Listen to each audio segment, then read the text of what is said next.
पण असं एखादा पहिला किस्सा आठवतोय कारण तुम्ही आधी तुम्ही नील म्हणालात तसं की आधी एकमेकांना व्हिडिओ पाठवून सेंड करून असं तुम्ही एकत्र होतात. जेव्हा पहिली भेट झाली पहिल्यांदा एकत्र भेटलात तेव्हा काय किस्सा घडला आणि पहिलं व्हायरल झालेलं एकत्र रील असं कुठला आणि त्यामागचा किस्सा काही आहे का? नाही पहिला आम्ही पहिल्यांदा मुळात समोरासमोर भेटलो जेव्हा मी एक डान्स व्हिडिओ प्लॅन केलेला आणि माझे 1 लाख फॉलोअर तेव्हा कम्प्लीट झालेले.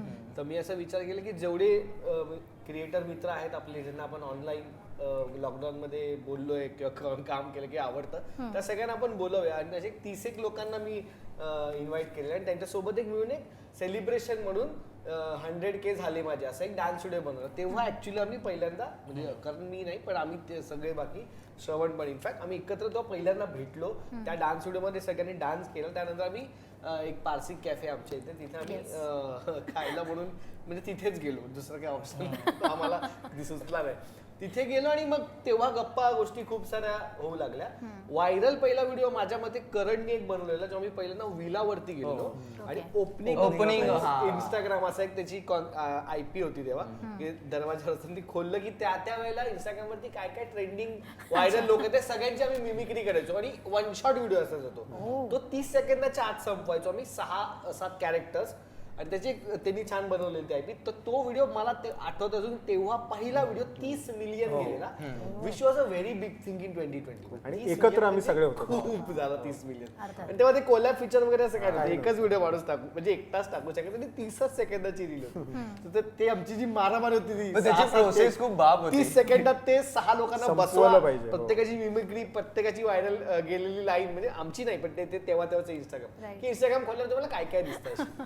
ती पहिली व्हायरल व्हिडिओ. त्यानंतर मग there are a lot of dance video जेवढे मी केले सगळे व्हायरल आहेत गँगचे किंवा असे ते बरंच काय काय.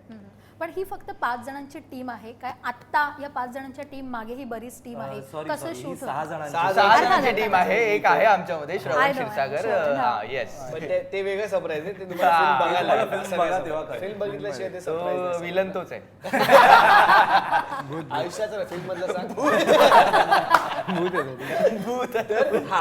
पण माझं म्हणणं आहे की हेच तुम्ही म्हणजे आता एकमेकांचं शूट करणं एडिट करणं कारण जेव्हा तुम्ही व्हिडिओ बनवता तेव्हा त्याच्या मागची पोस्ट प्रोडक्शनची प्रोसेस ही खूप वेगळी असते. हीच 5 जणांची टीम मिळून काम करते का ह्याच्या मागे ही बरीच मेहनत आहे आणि ह्याच्या मागे आणखीन काही तुमची टीम आहे? तुला मी खरं सांगू का की आम्ही हे आता सगळे आम्हाला ऑरेंज ज्यूस गँग म्हणून बोलतात पण आम्ही असं कधीच बसून बोललो नाही की आपण सगळं काम एकत्रच करायचं. अच्छा नेव्हर. आमची आयडियोलॉजी काय गँगची ती पण आम्ही ठरवली नाही पण ती इव्हेंच्युअली वर्षांवर झाली आहे की ज्यांनी त्यांनी आपलं काम करायचं आणि मस्त करायचं. तू करणार चांगलं काम तर ऑटोमॅटिकली गँगचं नाव होणारच आहे. फॉर एक्झाम्पल फिल्ममध्ये प्रत्येकाने आपापले कॅरेक्टर्स छान पद्धतीने प्ले केले म्हणजे ऑरेंज ज्यूस गँगनी चांगलं काम केलं असंच ते पकडलं जातं. ऑफकोर्स काही व्हिडिओ एकत्र करणं किंवा त्याच्यामुळे ते एकत्र व्हायरल जाणं हेच आम्ही फक्त नाही केलं. आम्ही इंडिव्हिज्युअली पण प्रत्येकाचा शुभमचं त्याचा वेगळा झोन त्याची वेगळी शॉर्ट फिल्म किंवा त्याचं त्या रिलेटेड जास्त काम आहे. सौरभचं वेगळं काम आहे. करणचं वेगळं माझं. तर आत्ता काय झालं पहिले आम्ही एकमेकांची व्हिडिओ सगळे एकमेकांचाच व्हिडिओ शूट करतो आम्ही आमचे एडिट करायचो. आता इव्हेंच्युअली थोड्या वर्षांनंतर आपले टीम्स डेव्हलप झाले. प्रत्येकाकडे त्याचा एक माणूस आहे जो शूट करायला त्याला मदत करतो कारण त्याचं इंडिव्हिज्युअली करणचे वेगळे 2 फिल्म चालू आहेत ना. त्याचे रील्स चालू आहेत त्याचं युट्यूब वेगळं चालू आहे. सौरभचं वेगळं काम चालू आहे त्याचे वेगळे ब्रँड चालू आहेत माझं. सो आत्ता टीम्स आहेत पण सुरुवातीला मला नाही वाटत कोण होतं. आम्ही म्हणजे सुरुवातीला आमचा जोश वेगळा होता सुरुवातीला पण म्हणजे तेवढा वेळ पण आणि तेवढा वेळ पण होता आमच्याकडे कारण तेव्हा असे असायचो की भेटायचो 12 व्हिडिओ एका दिवसाला करायचो. 2 ह्याचे 2 ह्याचे 2 ह्याचे 2 ह्याचे 2 ह्याचे 2 माझे आणि पूर्ण आठवडाभर आम्हीच दिसायचो ना 12 व्हिडिओज म्हणजे याने टाकलं तरी मी दिसतोय त्याने टाकलं तरी मी दिसतोय. आणि तेव्हा एवढे लोक क्रिएटर्स पण नव्हते. आता तर दर दुसरं क्रिएटर आहे असं बघायला तेव्हा तर जास्त नव्हते लोकांकडे जास्त ऑप्शन पण होते आणि ऑप्शन मध्ये आम्ही 6 लोक आहोत तर कमी टाकण्याचं कारण हे पण आहे जबाबदारी वाढली कारण जास्त लोक बघतात तर जर आता खूप व्हिडिओज ते 12 आहेत ना आता असं वाटतं की 10 चांगले नाही आहेत हे 2 चांगले आहेत ह्याच्यावर चांगलं काम करू आणि मग हळूच टाक म्हणजे वेळ घेऊन टाक. तेव्हा असं काय म्हणजे टेक्निकली असं काय माईक पण नसायचे. आम्ही लिटरली ह्याच्यावरती व्हॉइस नोट करून असं वगैरे ऍक्ट करायचो. पण तो एक एक्सपिरियन्स होता आमच्यासाठी आणि तो त्यातून आम्ही बरंच काही काही शिकलो. म्हणजे हा कधी बोलायचा करण नील मध्येच बोलायचा अरे पटकन या भेटूयात आपल्याला एक सुचलंय करूयात. ती प्रोसेस खूप बाप होती पण तेव्हा वेळ पण तेवढा होता तर ती प्रोसेस कधी विसरणार नाही. तेव्हा आम्ही का माहितीये का वेळ म्हणजे वेळ इन द सेन्स की तेव्हा आम्ही फक्त रील्स हा करायचो. एक्झॅक्टली. आता कोणीही आमच्यापैकी फक्त रील्स नाही करत, त्याचे इतर 3-4 प्रोजेक्ट चालू आहेत. त्याचे म्हणजे project as not only films but not only acting project, पण इतरही काम, ब्रँड सोबतचे काही असोसिएशन असतील, वेगवेगळ्या एजन्सी सोबत आम्ही कामं करत असतो, किंवा चॅनल्स आहेत, युट्यूबवर कोणी लॉंग फॉर्मॅटवर काम करते. बरोबर. सो प्रत्येकाला आत्ता पूर्ण वेळ नुसते फुल टाइम आम्ही रील्स नाही करतो. रील्स तर करतोच आहोत, तो आमचा ब्रेड अँड बटर आहे आणि तो आमचे डेली कॉन्टेंट आहे. पण त्याच्या व्यतिरिक्त जसा हा एक प्रोजेक्ट होता, तर ते 3 महिने आम्ही फिल्म प्लस रील्स प्लस आमचं ब्रँड वर्क असं 3 गोष्टी करत होतो. तर मग नॅचरली 30 दिवस आम्ही व्हिडिओ नाही टाकू शकत. आम्ही 12 किंवा 10 दिवसच म्हणजे 10च व्हिडिओ बनवू शकतो, एवढे फ्रिक्वेंटली नाही बनवू शकत.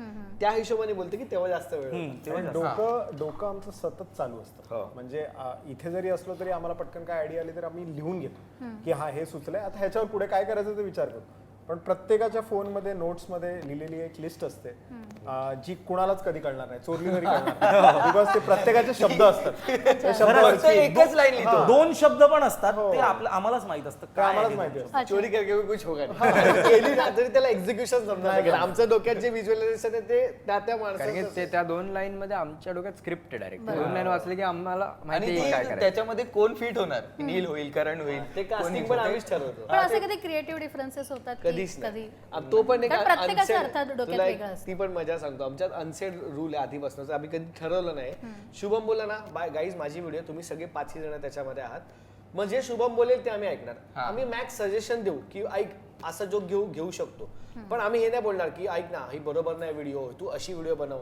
त्याची व्हिडिओ, त्याचं डिरेक्शन, सगळं डोकं त्याचं. आम्ही फक्त ऍक्टर म्हणून तिथे प्रेझेंट राहणार. आमचा ऍक्टर म्हणून ज्या त्याच्यामध्ये इनपुट्स आहेत किंवा ऍडिशन आहेत, किंवा मॅक्स असं वाटलं की नाही शुभम, कधी कधी असंही होतं की आम्हाला असं वाटतं की नाही ही व्हिडिओ ना थोडं गाणतोय मग बसून आम्ही लिटरली रिडिंग सारखं त्याला बनवतो. तेही केलं, तासन तास करून असंही केलं की नको करूया, हे बॅड थॉट आहे, असंही केलंय. बट हे फार क्वचित झालंय. मोस्टली जो माणूस येतो ना तो प्रिपेअर्ड येतो की मला या 5 लोकांना डिरेक्ट करायचंय, I am the director including himself as a actor. तर ते कधी क्रिएटिव्ह डिफरन्सेस झाले नाहीत, म्हणजे लकीली कधीच झाले नाहीत.